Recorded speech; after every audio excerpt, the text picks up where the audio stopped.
Y Jesús se acercó y les habló diciendo: Toda potestad me es dada en el cielo y en la tierra. Por tanto, id y haced discípulos a todas las naciones, bautizándolos en el nombre del Padre, y del Hijo, y del Espíritu Santo.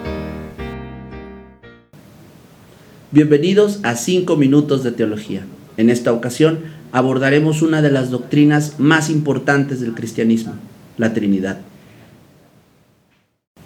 En la unidad de la divinidad hay 3 personas, de una misma sustancia, poder y eternidad: Dios Padre, Dios Hijo y Dios Espíritu Santo. El Padre no es engendrado ni procede de nadie. El Hijo es eternamente engendrado del Padre, y el Espíritu Santo procede eternamente del Padre y del Hijo. Esta doctrina es tropezadero para judíos y musulmanes, las otras 2 grandes religiones monoteístas, que acusan al cristianismo de rendir culto a dioses nuevos y distintos a los de la enseñanza del Antiguo Testamento. Por lo que la primera pregunta que surge es: ¿se revela la doctrina de la Trinidad en el Antiguo Testamento o solamente se revela en el Nuevo Testamento? Para ser justos, hay que decir que no está explícitamente revelada en alguno de los 2. Al respecto, B.B. Warfield mencionó: si estudiamos la exactitud del idioma original, no podemos decir que la doctrina de la Trinidad se revela de modo más evidente en el Nuevo Testamento que en el Antiguo Testamento. El Antiguo Testamento fue escrito antes de su revelación, el Nuevo Testamento después. La revelación en sí fue hecha no en palabras, sino en hechos. Fue hecha en la encarnación de Dios el Hijo y el derramamiento de Dios el Espíritu Santo. La relación de los 2 testamentos respecto a esta revelación es que el Antiguo Testamento es preparatorio antes de su llegada y el Nuevo Testamento es el producto. Sin embargo, el Antiguo Testamento proporciona numerosas señales que apuntan a la naturaleza trinitaria del ser de Dios, como el hecho de que, al tomar consejo consigo mismo, Dios habló en plural: hagamos al hombre a nuestra imagen, conforme a nuestra semejanza. O cuando expresa bajemos, en aquel pasaje donde Dios bajó a ver la ciudad y torre de Babel. O en aquel salmo en el que el rey David escribió: dijo el Señor a mi Señor, del cual el propio Señor Jesús hace una interpretación que señala a la divinidad del Cristo. Y a estas pruebas escriturales podemos agregar muchas más, pero también existen otra clase de objeciones.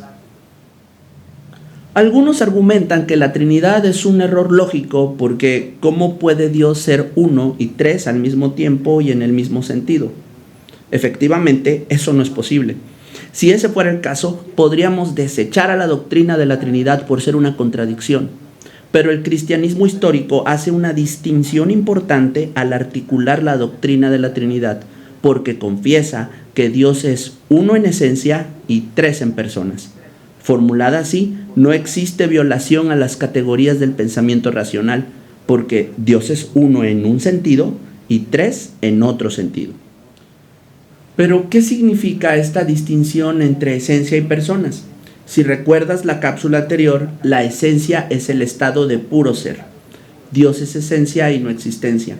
Por lo tanto, hablar de esencia equivale a hablar del ser de Dios. Cuando los cristianos decimos que Dios es 1 en esencia, lo que estamos diciendo es que hay una sola esencia a la que llamamos Dios, un solo infinito, un solo eterno, un solo inmutable.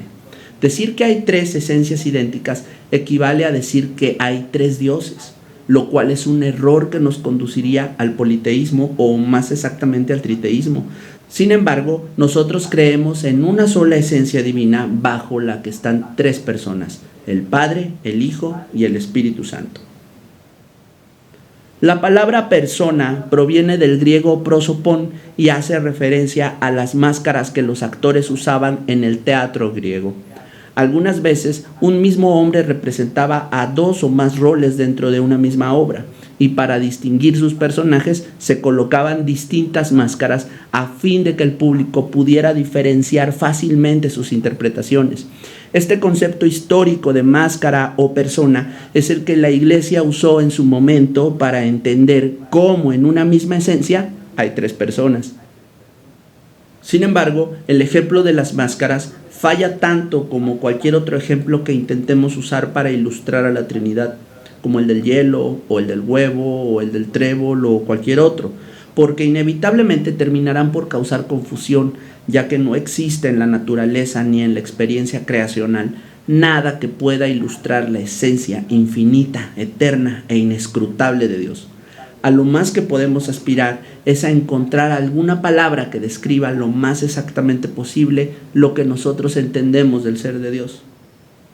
Por eso, al hablar de Trinidad, usamos la palabra subsistencia como sinónimo de persona. Subsistencia procede de las raíces griegas sub y sist, y significa literalmente estar debajo. A diferencia de existencia, que es estar parado afuera, que entraña la idea de tener un pie en el ser y uno en el no ser, la palabra subsistencia no implica cambio alguno, por lo que es más apropiada para referirnos a las tres personas de la Trinidad, cada una de las cuales participan o están permanentemente debajo de la esencia de la deidad. Sin embargo, la verdadera dificultad con la doctrina de la Trinidad es que se trata de un misterio, un asunto que no podemos entender exhaustivamente debido a nuestra propia condición de criaturas.